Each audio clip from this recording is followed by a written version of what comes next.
मूली के पराठे खाना सभी को बहुत पसंद होते हैं, लेकिन इसे बनाने का जो झंझट होता है, इस वजह से लोग इसे बनाना पसंद नहीं करते हैं, लेकिन खाना पसंद करते हैं। तो आज मूली के पराठे की एक इतनी आसान रेसिपी आप लोग के साथ शेयर करूंगी कि इस रेसिपी को छोटा बच्चा भी आसानी से बना सकेगा। ना तो ये टूटते हैं, ना फटते हैं, बहुत ही ईजी तरीके से बनेंगे और खाने में टेस्ट तो क्या ही कहना। तो चलें देख लेते हैं ये रेसिपी कैसे बनाई है। बिस्मिल्लाहिर्रहमानिर्रहीम। यहाँ पे मैंने 2 मूलियाँ ले ली है, छिलका इसका उतार लिया था। अब एक ग्रेटर ले लेंगे। इसे हमने 2 तरीके से कद्दूकस करना है, मोटा भी करना है और बारीक भी करना है। दोनों साइडों से आपने इसे कद्दूकस कर लेना है। इस तरह मूली में अच्छा टेस्ट आएगा, खाने में क्रंची-क्रंची सी लगेगी।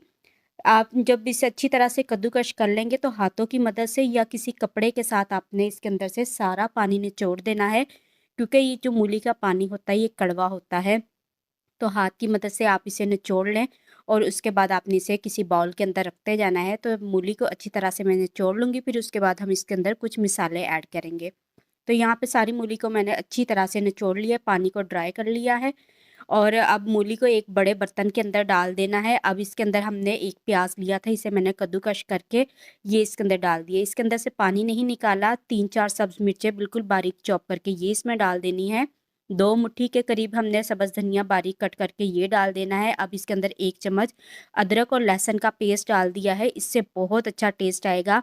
ज़रूरत के मुताबिक नमक, 1.5 चम्मच इसमें मैंने चिली फ्लेक्स डाल दिया है, हाफ़ टी स्पून हल्दी पाउडर डाल दिया है, हाफ़ टी स्पून इसमें मैंने गरम मसाला पाउडर, 1 चम्मच ज़ीरा और इसके अंदर मैंने दरदरा किया हुआ सूखा धनिया डाल दिया 1.5 चम्मच। अब इसमें हमने आधा चम्मच अजवाइन डाल देनी है, अजवाइन से बहुत अच्छा टेस्ट आता है। अब एक अंडा तोड़ के इसके अंदर शामिल कर देंगे, ये मसाले इसके अंदर जाएँगे। अंडा जब हम इसके अंदर डालेंगे ना, तो मूली के जब हम पराठे बनाएँगे तो वो बिल्कुल भी फटेंगे नहीं, साथ जुड़े रहेंगे। अच्छी तरह पहले आपने इन चीज़ों को मिक्स कर लेना है, उसके बाद हमने इसके अंदर आटा शामिल करना है। आप चाहें तो मैदे के भी बना सकते हैं, मैं इसमें गंदम का आटा डाल रही हूँ ताकि ये पराठे थोड़े हेल्थी बने। 2 कप मैंने गंदम का आटा डाल दिया है और आधा कप इसके अंदर मैंने चावलों का आटा डाल दिया है। चावलों का आटा डालने से पराठे हमारे क्रिस्पी बनेंगे।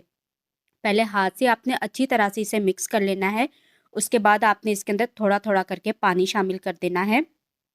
2 कप मैंने गंदम का आटा लिया था, तो इसके अंदर तकरीबन 2 कप के करीब ही पानी जाएगा। पहले आपने हाथ से अच्छी तरह इसे मिक्स करना है। अभी ये देखिए थोड़ा-सा ये थिक है, तो इसके अंदर थोड़ा-सा पानी मैं और शामिल कर दूँगी। इसे थोड़ा-सा हम पतला कर लेंगे, बहुत ज़्यादा पतला भी नहीं करना है। आप देख सकते हैं इसकी कंसिस्टेंसी इस तरह का हमारा ये बैटर होना चाहिए। तो ये बैटर बिल्कुल रेडी हो चुका है। दूसरी साइड पे मैंने तवे को रख दिया था गरम होने के लिए। जब तवा गरम हो जाएगा, थोड़ा-सा आपने इसके ऊपर ऑयल डाल देना है, अच्छी तरह इसे फैला देंगे और थोड़ा-थोड़ा बैटर इसके ऊपर डालेंगे और इसको हमने फैला देना है चम्मच के साथ या किसी भी चीज़ के साथ आपने इसे पैन में या तवे के ऊपर फैला देना है। जितनी मोटी लेयर आप रखना चाहते हो उसी हिसाब से आप रख लें, वैसे ये बारीक-बारीक ही पराठे अच्छे लगते हैं। पैन के अंदर मैं इसे फैला दूँगी और उसके बाद जब ये ऊपर से थोड़ा-सा ड्राई हो जाएगा, तब तक हम इसे बिल्कुल भी नहीं हिलाएँगे, अच्छी तरह से एक साइड से इसे पकने देंगे। पहले मैं अच्छी तरह से इसे सेट कर लेती हूँ। इसे बिल्कुल एक रोटी की शेप दे देनी है, जैसे गोल रोटी होती है वैसे हम इसे गोल कर लेंगे। तो ये देखिए पराठे को मैंने बिल्कुल गोल कर लिया है और उसके बाद इसे थोड़ा-सा हम पकने देंगे। तो ये देखें नीचे से ये अच्छी तरह से सिक चुका है, ऊपर से भी ड्राई होना शुरू हो गया है। चम्मच से इसकी साइड चेंज करेंगे तो आसानी से ये उतर जाएगा, बिल्कुल भी हमारा पराठा नहीं टूटा है। अब हमने इसे बहुत ज़्यादा ऑयल के अंदर फ्राई नहीं करना है, ब्रश की मदद से इसके ऊपर हल्का-हल्का ऑयल लगाएँ। इस तरह पराठे बहुत ज़्यादा ऑयली भी नहीं बनते हैं।